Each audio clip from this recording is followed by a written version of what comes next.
जय हो बृहस्पति भगवान की जय। नमस्कार दोस्तों, आप सभी का स्वागत है आपके अपने ही चैनल सुविचार विद रीना में। गुरु बृहस्पति की कृपा से बढ़े ज्ञान का प्रकाश, जो पूजे सच्चे मन से पाए सुख और समृद्धि का आशीर्वाद। आप सभी पर बृहस्पति देवता का आशीर्वाद सदा सर्वदा बना रहे। बृहस्पति देवता जिन्हें गुरु और ज्ञान का दाता माना जाता है, हम सबके जीवन में विशेष स्थान है। वे हमें सही मार्ग पर चलने की प्रेरणा देते हैं, हमारे मन में सकारात्मकता का संचार करते हैं। बृहस्पति देवता जिनका नाम सुनते ही ज्ञान और विवेक की छवि हमारे सामने आती है, उन्हीं बृहस्पति देवता को आज बृहस्पतिवार के दिन नमन करते हुए हम सब कथा का श्रवण करते हैं। प्रिय श्रोताओं, कथा का शुभारंभ करने से पहले आप सभी यदि अपने जीवन में सभी प्रकार की सुख समृद्धि पाना चाहते हैं तो कमेंट बॉक्स में बृहस्पति देवता की जय जरूर लिखिए, गुरु देवता की जय जरूर लिखिए। बृहस्पति देवता सबकी मनोकामना पूर्ण करने वाले हैं। बृहस्पति देवता को सभी देवी देवताओं का गुरु माना गया है, जो कि किसी भी व्यक्ति को ज्ञान और सौभाग्य का वरदान प्रदान करते हैं। ऐसी मान्यता है कि अगर किसी व्यक्ति का गुरुदेव बृहस्पति देव की कृपा से गुरु हो जाए, उसे जीवन में कभी किसी भी बात की कोई सुख की कोई कमी नहीं रहती। पुराणों में बृहस्पति देव को महर्षि अंगी का पुत्र बताया गया है। मान्यता है कि जब महर्षि अंगी की पत्नी को बहुत समय तक कोई संतान नहीं हुई, तब उन्होंने भगवान ब्रह्मा जी से प्रार्थना की। तब ब्रह्मा जी ने उन्हें एक व्रत बताया, जो कि पुंसवन व्रत कहा जाता है। इसके बाद महर्षि अंगीरा की पत्नी ने इस व्रत की पूरी जानकारी श्री संतन कुमार से लेकर अपना पुंसवन व्रत पूर्ण किया, जिसके पुण्य प्रताप से उन्हें एक बहुत ही तेजस्वी संतान की प्राप्ति हुई, जिसे ही बृहस्पति के नाम से जाना जाता है। नवग्रहों के श्रेष्ठ बृहस्पति मात्र एक ग्रह नहीं है, वरन देवताओं के गुरु भी हैं। ब्रह्मा जी के मानव पुत्र महर्षि अंगीरा के 3 पुत्र हुए, बृहस्पति, उत और सर्वर्थ। इसमें बृहस्पति सबसे श्रेष्ठ अर्थात ज्येष्ठ अर्थात बड़े हैं। बृहस्पति अत्यंत सत्व गुणों से युक्त, वाणी बुद्धि और ज्ञान के अधिष्ठान और महान पारक हैं। बृहस्पति देव अपने एक रूप से देव पुरोहितों के रूप में इंद्र सभा ब्रह्मा सभा में विराजमान रहते हैं, और दूसरे रूप से ग्रह के रूप में प्रतिष्ठित होकर नक्षत्र मंडल में विराजमान रहते हैं। बृहस्पति देव के देवताओं के गुरु बनने के पीछे एक अत्यंत सुंदर तथा स्कंद पुराण में वर्णित है, जिसके अनुसार एक समय देवगुरु बृहस्पति ने काशी में शिवलिंग की स्थापना कर घोर तपस्या की। तपस्या करते हुए 1000 वर्ष बीत गए। तब महादेव उस शिवलिंग से प्रकट हुए और बृहस्पति देव से कहने लगे, मैं तुम्हारी तपस्या से प्रसन्न हूँ। अपना अभिष्ट चिंतन जरा मरण से रहित उद्धार करने वाले और शरणागत वत्सल के आपके दर्शन ही मैं कृतज्ञ हो गया हूँ। मेरी समस्त मनोकामनाएं पूर्ण हो गई हैं, कुछ भी आप प्राप्त नहीं रह गया है। बृहस्पति देव की ऐसी स्तुति सुनकर महादेव ने और भी अधिक प्रसन्न होकर उन्हें अनेक वर दिए और कहा कि हे अंगीरा रस, तुमने बहुत अर्थात बड़ा तप किया है, इसलिए तुम इंद्र देव के पालक तथा ग्रहों के पूज्य हो जाओगे और तुम्हारा नाम बृहस्पति देव होगा।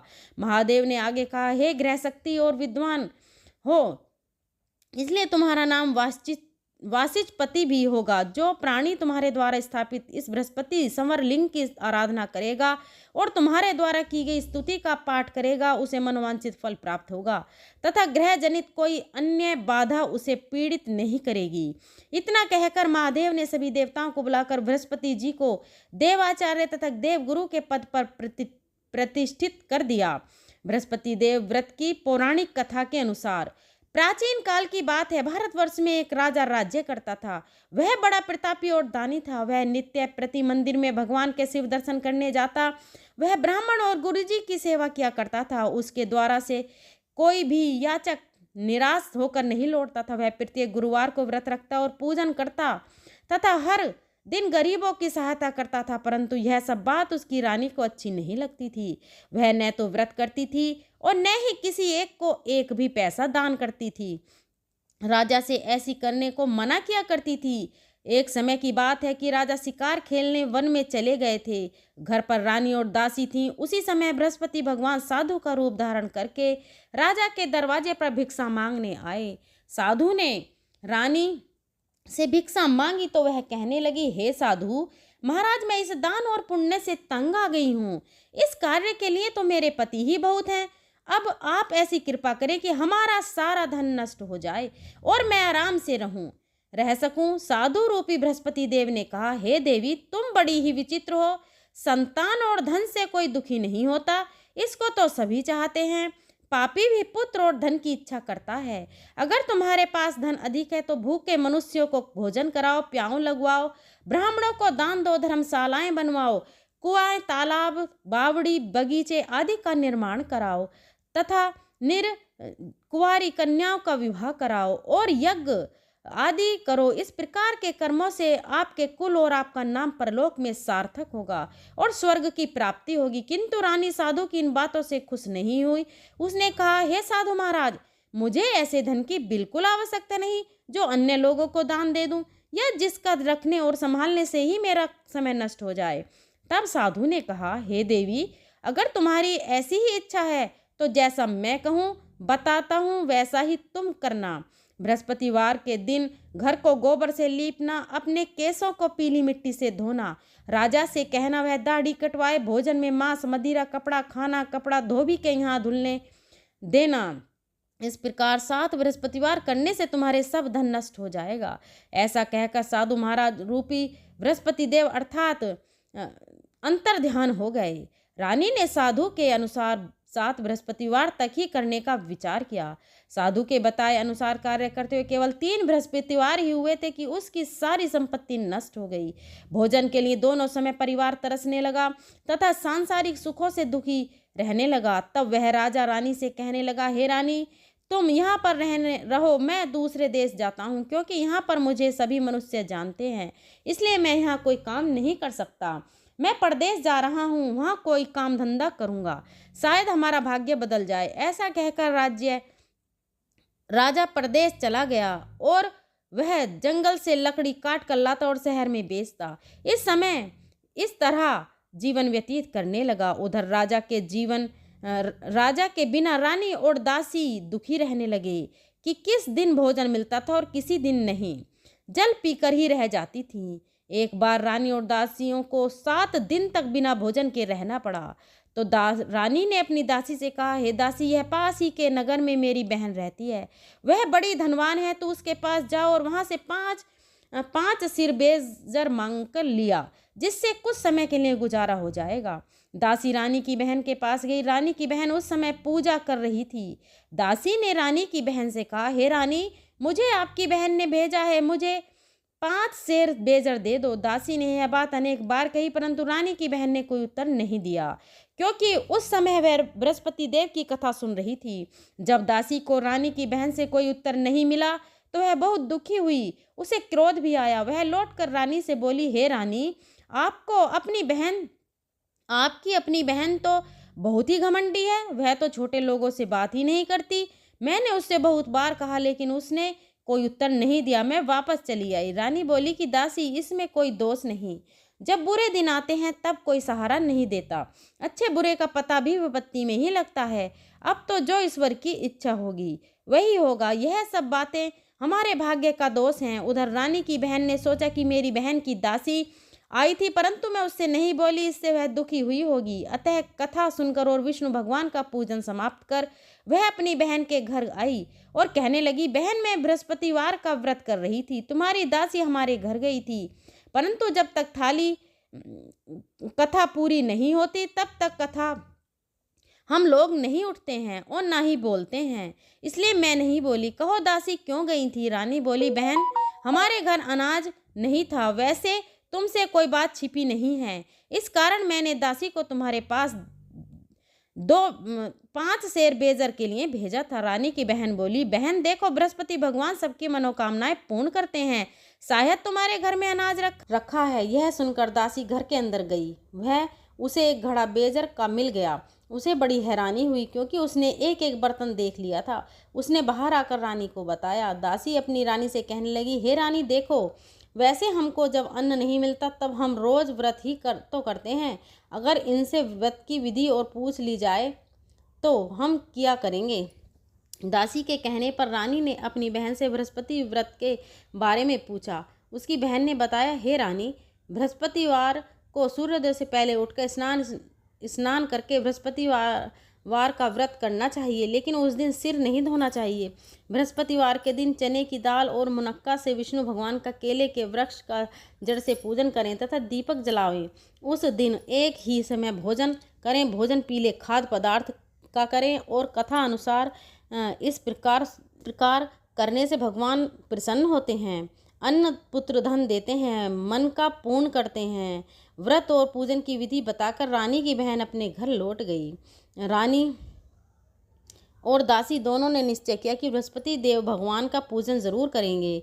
7 दिन जब बृहस्पतिवार आया तो उन्होंने व्रत रखा। गुड़ साल से जाकर चना और गुड़ बीन लाई तथा उसकी दाल से केले की जड़ तथा विष्णु भगवान का पूजन किया। पीला भोजन कहाँ से आए। दोनों बड़ी दुखी हुई, परंतु उन्होंने व्रत किया था, इस कारण बृहस्पति देव प्रसन्न थे। एक साधारण व्यक्ति के रूप में वे 2 थाली पीला भोजन लेकर आए और दासी को देकर बोले, हे दासी, यह भोजन तुम्हारे और रानी के लिए है, तुम दोनों कर लेना। दासी भोजन पाकर बहुत प्रसन्न हुई और रानी से बोली, रानी जी, भोजन कर लो। रानी को भोजन आने के बारे में कुछ नहीं पता था, इसलिए वह दासी से बोली, जा तू ही भोजन कर, क्यों तू व्यर्थ में हमारी हंसी उड़ाती है। तब दासी बोली, रानी, एक व्यक्ति भोजन दे गया है। तब रानी कहने लगी, वो भोजन तेरे लिए ही दे कर गया है, तू ही भोजन कर। दासी ने कहा, वह व्यक्ति हम दोनों के लिए 2 थाली देकर गया है, इसलिए मैं और आप दोनों साथ साथ भोजन करेंगे। फिर दोनों ने गुरु भगवान को नमस्कार कर भोजन किया। उसके बाद से वे प्रत्येक बृहस्पतिवार को गुरु भगवान का व्रत और पूजन करने लगी।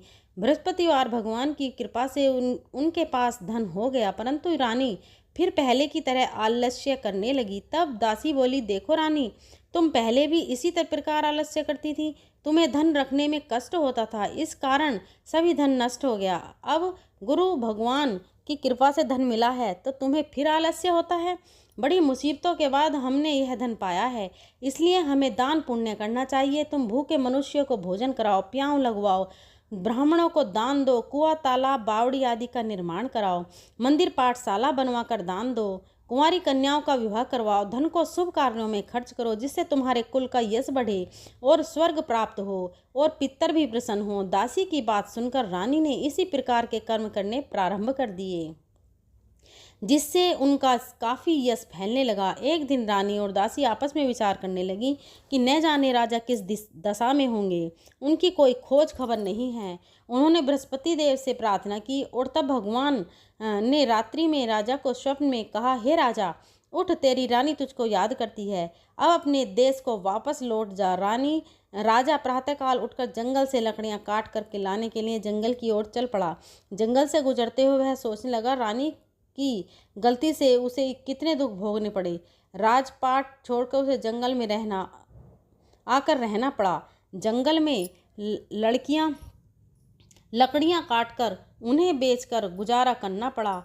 उसी समय उस जंगल में बृहस्पति देव एक साधु के रूप में धारण करके आए और राजा के पास आकर बोले, हे लकड़हारे, तुम इस सुनसान जंगल में किस चिंता में बैठे हो, मुझे बतलाओ। यह सुनकर राजा की आंखों में आंसू भर आए और साधु की ओर की न करने वह बोला, साधु को प्रणाम करके वह बोला, प्रभु, आप सब कुछ जानने वाले हैं। ऐसा कहकर राजा ने साधु को अपनी संपूर्ण कथा सुना दी।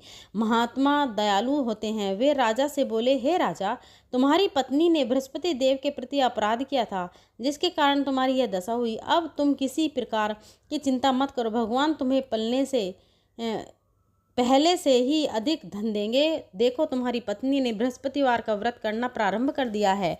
अब तुम भी बृहस्पतिवार का व्रत करके चने की दाल और गुड़ जल के लोटे में डालकर केले का पूजन करो, फिर कथा कहो, सुनो, भगवान तुम्हारी सब मनोकामना पूर्ण करेगा। साधु को प्रसन्न देख साधु को प्रसन्न देखकर राजा बोला, हे प्रभु, मुझे लकड़ी बेचकर इतना पैसा नहीं मिलता जिससे भोजन करने के उपरांत कुछ बचा सकूं, और मैंने रात्रि में अपनी रानी को व्याकुल देखा है। मेरे पास कोई साधन नहीं है जिससे समाचार जान सकूं। फिर मैं बृहस्पति देव की क्या कहानी कहूं? मुझे तो कुछ भी नहीं मालूम है। साधु ने कहा, हे राजा, तुम किसी बात की चिंता मत करो। बृहस्पतिवार के दिन तुम रोजाना की तरह लकड़ियां लेकर शहर में जाओ। तुम्हें रोज से दुगना धन प्राप्त होगा, जिससे तुम भलीभांति भोजन कर लोगे और बृहस्पति देव की पूजा का सामान भी आ जाएगा। बृहस्पतिवार की कथा इस प्रकार है। प्राचीन काल में एक बहुत ही निर्धन ब्राह्मण तथा उसकी कोई संतान नहीं थी। वह नित्य पूजा पाठ करता, परंतु उसकी पत्नी बहुत मलिन के साथ रहती थी। वह ना तो स्नान करती और न किसी देवता का पूजन करती थी। प्रातःकाल उठते ही सबसे पहले भोजन करती, बाद में कोई अन्य कार्य करती। ब्राह्मण देवता बहुत दुखी रहते थे। पत्नी को बहुत समझाते, किंतु कोई परिणाम नहीं निकलता। भगवान की कृपा से ब्राह्मण की पत्नी के कन्या उत्पन्न हुई। वह कन्या अपने पिता के घर में बड़ी होने लगी। वह बालिका प्रातः स्नान करके भगवान विष्णु का जप करती। वह बचपन से ही बृहस्पतिवार का व्रत भी करने लगी थी। पूजा पाठ समाप्त कर स्कूल जाती तो अपनी मुट्ठी में जौ भर कर ले जाती और पाठशाला जाने के मार्ग में डालती जाती। वहीं जो सोने के हो जाते तो लौटते समय उनको बीन करके घर लाती। एक दिन वह बालिका सौंप में उस सोने के जौ फटक रही थी, साफ कर रही थी। तभी उसकी माँ ने देख लिया और कहने लगी, बेटी, सोने के जौ को फटकने के लिए सोने का ही जौ होना चाहिए, सूप होना चाहिए। दूसरे दिन गुरुवार था। उस कन्या ने व्रत रखा और बृहस्पति देव से प्रार्थना करके कहा, हे प्रभु, यदि मैंने सच्चे मन से आपकी पूजा की है तो मुझे सोने का सूप दे दो। बृहस्पति देव ने उसकी प्रार्थना स्वीकार कर ली। रोजाना की तरह वह कन्या जो फैलाती हुई पाठशाला चली गई। पाठशाला से लौटकर जब वह जो बीनने लगी तो बृहस्पति देव की कृपा से उसे सोने का सूप मिला। उसे वह घर ले आई और उसमें जौ साफ करने लगी, परंतु उसकी माँ का वही ढंग रहा। एक दिन की बात है, वह कन्या सोने के सूप में जौ साफ कर रही थी। उस समय उस नगर का राजकुमार वहाँ से होकर निकला। इस कन्या के रूप में और सोने के सूप में जौ को साफ करते देखकर वह उस कन्या पर मोहित हो गया। राजमहल आकर वह भोजन तथा जल त्याग कर उदास होकर लेट गया। राजा को जब राजकुमार द्वारा अन्न जल त्यागने का समाचार मिला तो अपने मंत्रियों के साथ वह अपने पुत्र के पास आए और बोले, बेटा, तुम्हें किस बात का दुख है, कष्ट है? किसी ने अपमान किया है अथवा कोई और कारण है? मुझे बताओ, मैं वही करूंगा जिससे तुम्हारी प्रसन्नता हो। तब राजकुमार ने अपने पिता की बातें सुनी और बोला, मुझे आपकी कृपा से किसी बात का दुख नहीं है। किसी ने मेरा अपमान नहीं किया है, परंतु मैं उस लड़की के साथ विवाह करना चाहता हूँ जो सोने के सूप में जौ साफ कर रही थी। यह सुनकर राजा आश्चर्य में पड़ गया और बोला, हे बेटा, इस तरह की कन्या का पता तुम ही लगाओ, मैं उसके साथ तुम्हारा विवाह अवश्य कर दूंगा। राजकुमार ने राजा को उस लड़की के घर के पता बतलाया। मंत्री उस लड़की के घर गया और राजा का आदेश ब्राह्मण को सुनाया। कुछ दिन बाद ब्राह्मण की कन्या का विवाह राजकुमार के साथ संपन्न हो गया। कन्या के घर से जाते ही उस ब्राह्मण देवता के घर पहले की तरह गरीबी वास हो गया। अब भोजन के लिए भी अन्न बड़ी मुश्किल से मिलता था। एक दिन दुखी होकर ब्राह्मण अपनी पुत्री से मिलने गया। बेटी ने पिता की दुखी अवस्था को देखकर और अपनी माँ का समाचार पूछा। ब्राह्मण देवता ने सभी हाल कह सुनाया। तब कन्या ने बहुत सारा धन देकर अपने पिता को विदा कर दिया। इस तरह ब्राह्मण का कुछ समय सुखपूर्वक बीता, लेकिन कुछ दिन बाद फिर वही हो गया। ब्राह्मण फिर अपनी कन्या के यहाँ गया और सभी हाल कह सुनाया तो पुत्री कहने लगी, हे पिताजी, आप माता जी को यहाँ लिवा लाओ, मैं उन्हें वह विधि बताऊंगी जिससे गरीबी दूर हो जाए। अब ब्राह्मण देवता अपनी पत्नी को साथ लेकर अपनी पुत्री के पास राजमहल में पहुँचे तो अपनी पुत्री अपनी माँ को समझाने लगी, हे माँ, तुम प्रातः काल उठकर प्रथम स्नान आदि करके विष्णु भगवान का पूजन करो तो सब दरिद्रता दूर हो जाएगी।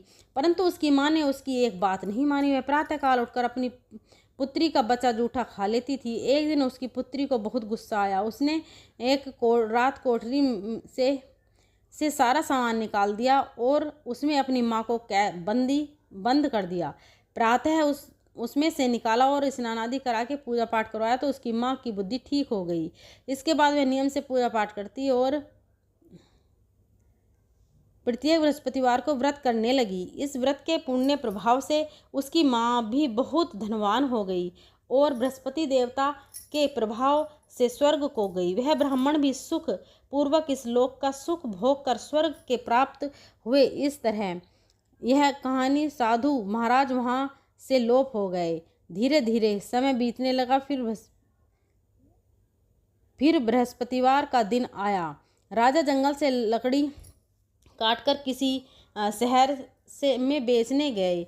उस दिन और दिनों से अधिक धन मिला। राजा ने चना गुड़ आदि लाकर बृहस्पतिवार व्रत पूजन किया। उस दिन से उसके सभी क्लेश दूर हुए। परंतु जब अगला गुरुवार का दिन आया तो वह बृहस्पतिवार का व्रत करना भूल गया। इस कारण बृहस्पति देव भगवान नाराज हो गए। उस पर नगर के राजा ने विशाल यज्ञ का आयोजन किया था। अपने समस्त राज्य में घोषणा करवा दी कि कोई भी मनुष्य अपने घर में भोजन ना बनाए। समस्त जनता मेरे यहाँ भोजन करने आए। इस आज्ञा को जो न मानेगा उसको फांसी की सजा दी जाएगी। राजा की आज्ञा अनुसार राज्य के सभी निवासी राजा के भोज में सम्मिलित हुए। लेकिन लकड़हारा कुछ देर से पहुंचा, लेकिन राजा उसको अपने साथ महल में ले गए। जब राजा लकड़हारे को भोजन करा रहे थे तो रानी की दृष्टि उस खोटी पर पड़ी जिस पर उसका हार टंगा हुआ था।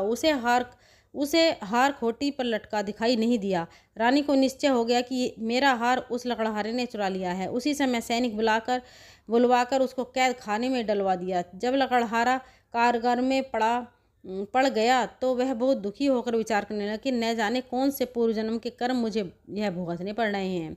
और उसी साधु का याद करने लगा जो जंगल में मिला था। तत्काल बृहस्पति देव साधु के रूप में प्रकट हो गए और उसकी दशा को देखकर कहने लगे, अरे मूर्ख, तूने बृहस्पति देवता की कथा नहीं की, इस कारण तुझे दुख प्राप्त हुआ है। अब चिंता मत कर। बृहस्पति देववार के दिन कारागार के दरवाजे पर 4 पैसे पड़े मिलेंगे। उनसे तू बृहस्पति देव की पूजा करना तो तेरे सभी कष्ट दूर हो जाएंगे। अगले बृहस्पतिवार उसे कारागार के द्वार पर 4 पैसे पड़े मिले तो राजा ने पूजा का सामान मंगवाकर कथा और कही और प्रसाद बांटा। उसी रात्रि को बृहस्पति देव ने उस नगर के राजा को स्वप्न में कहा, हे राजा, तूने जिस आदमी को कारागार में बंद कर दिया है वह निर्दोष है। वह राजा उसे छोड़ देना। रानी का हार उसी खूंटी पर लटका हुआ है। अगर तू ऐसा नहीं करेगा तो मैं तेरे राज्य को नष्ट कर दूंगा। राजा प्रातःकाल उठा और खूंटी पर हार टंगा देखकर लकड़हारे को बुलाकर क्षमा मांगी तथा राजा के योग्य सुंदर वस्त्र आभूषण भेंट कर उसे विदा कर दिया। गुरुदेव की आज्ञा अनुसार राजा अब अपने नगर को चल दिया। राजा जब नगर के निकट पहुंचा तो उसे बड़ा ही आश्चर्य हुआ। नगर में पहले से अधिक बाग, तालाब और कुएं तथा बहुत सी धर्मशालाएं, मंदिर बने हुए थे। राजा ने पूछा कि ये किसका बाग और धर्मशाला है। तब नगर के सब लोग कहने लगे, ये सब रानी और दासी द्वारा बनाए गए हैं।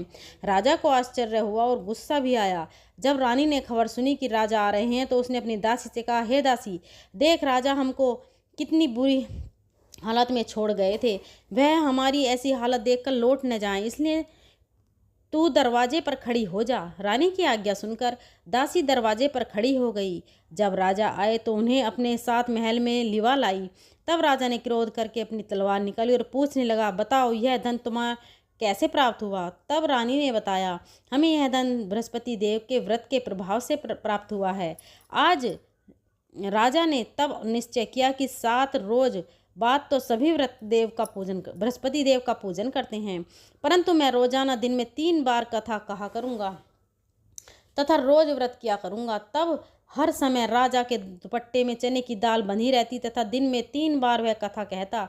एक दिन राजा ने विचार किया कि चलो अपनी बहन के यहाँ हो आवें। इस तरह का निश्चय कर राजा घोड़े पर सवार होकर अपनी बहन के यहाँ चल पड़ा। रास्ते में उसने देखा कि कुछ आदमी एक मुर्दे को लिए जा रहे हैं। उन्हें रोककर राजा कहने लगा, अरे भाइयों, मेरी बृहस्पतिवार की कथा सुन लो। वे बोले, हमारा तो आदमी मर गया है और इसको अपनी कथा की पड़ी है। परंतु कुछ आदमी बोले, अच्छा कहो, हम तुम्हारी कथा भी सुनेंगे। राजा ने दाल निकाली और कथा कहनी शुरू कर दी। जब कथा आधी हुई तो वह मुर्दा हिलने लगा और जब कथा समाप्त हुई तो राम राम करके वह मनुष्य खड़ा हो गया। राजा आगे बढ़ा। उसे चलते चलते शाम हो गई। आगे मार्ग में उसे किसान खेत में हल चलाता मिला। राजा उससे बोला, अरे भैया, तुम मेरी बृहस्पतिवार की कथा सुन लो। किसान बोला, जब तक मैं तेरी कथा सुनूंगा तब तक के 4 हरैया जोत लूंगा, अपनी कथा किसी और को सुनाना। राजा आगे चलने लगा कि हटते ही बैल पछाड़ खाकर गिर गए और किसान के पेट में बहुत जोर से दर्द होने लगा। उसी समय किसान की माँ रोटी लेकर आई। उसने जब यह देखा तो अपने पुत्र से सब हाल पूछा। बेटे ने सभी हाल बता दिया। बुढ़िया दौड़ी दौड़ी उस घोड़े सवार के पास गई और उससे बोली, मैं तेरी कथा सुनूंगी, तो अपनी कथा मेरे खेत पर ही चलकर कहना। राजा ने लौटकर बुढ़िया के खेत पर जाकर कथा कही, जिसके सुनते ही बैल खड़े हो गए और किसान के पेट का दर्द भी बंद हो गया। अब राजा अपनी बहन के घर पहुंच गया। बहन ने भाई की खूब मेहमानदारी की। दूसरे दिन प्रातःकाल राजा जागा तो देखने लगा कि सब लोग भोजन कर रहे हैं। राजा ने अपनी बहन से पूछा कि ऐसा कोई मनुष्य है जिसे भोजन ना किया हो, जो मेरी बृहस्पतिवार की कथा सुन सके। बहन बोली, भैया, यह देश ऐसा ही है, पहले यहाँ के लोग भोजन करते हैं, बाद में अन्य काम करते हैं। अगर पड़ोस में कोई हो तो देख कर आती हूँ। ऐसा कहकर बहन देखने चली, परंतु उसे कोई भी ऐसा व्यक्ति नहीं मिला जिसने भोजन नहीं किया हो। फिर एक कुम्हार के घर गई, जिसका बड़ा लड़का बीमार था। उसे पता चला कि उसके यहाँ 3 दिन से किसी ने भोजन नहीं किया है। रानी ने अपने भाई की कथा सुनाने के लिए कुम्हार से कहा तो वह तैयार हो गया। तब राजा ने जाकर बृहस्पति की कथा कही, जिसको सुनकर उसका लड़का ठीक हो गया। अब तो राजा की प्रशंसा होने लगी। एक दिन राजा ने अपनी बहन से कहा, हे बहन, अब मैं अपने घर जाऊंगा, तुम भी तैयार हो जाओ। राजा की बहन ने अपनी सास से अपने भाई के साथ जाने की आज्ञा मांगी तो सास बोली, चली जा, परंतु अपने लड़कों को मत ले जाना, क्योंकि तेरे भाई के कोई संतान नहीं है। बहन ने अपने भाई से कहा, भैया, मैं तो चलूंगी, परंतु कोई बालक नहीं जाएगा। राजा ने कहा, जब कोई बालक नहीं चलेगा तो तुम भी क्या जाकर करोगी। फिर दुखी मन से राजा अपने नगर को लौट आए। राजा ने अपनी रानी से कहा, हम निसंतान हैं, इसलिए हमारे घर आना कोई पसंद नहीं करता।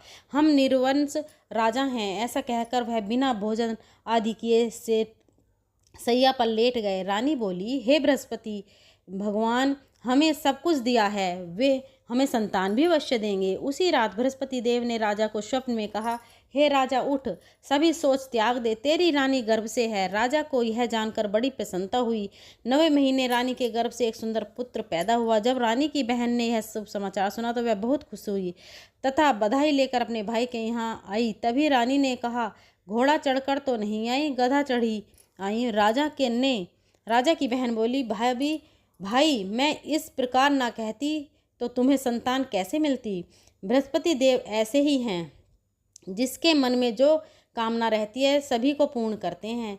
जो सद्भावना पूर्वक बृहस्पति का व्रत करता है और कथा पढ़ता तथा कथा सुनता है, दूसरों को सुनाता है, बृहस्पति देव उसकी सभी मनोकामनाएं पूर्ण करते हैं।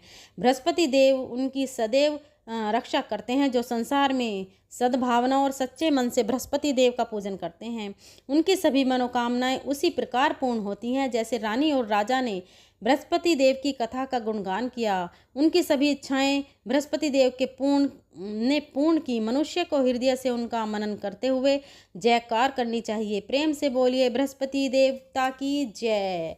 यह थी बृहस्पतिवार व्रत कथा। अब सुनिए आरती।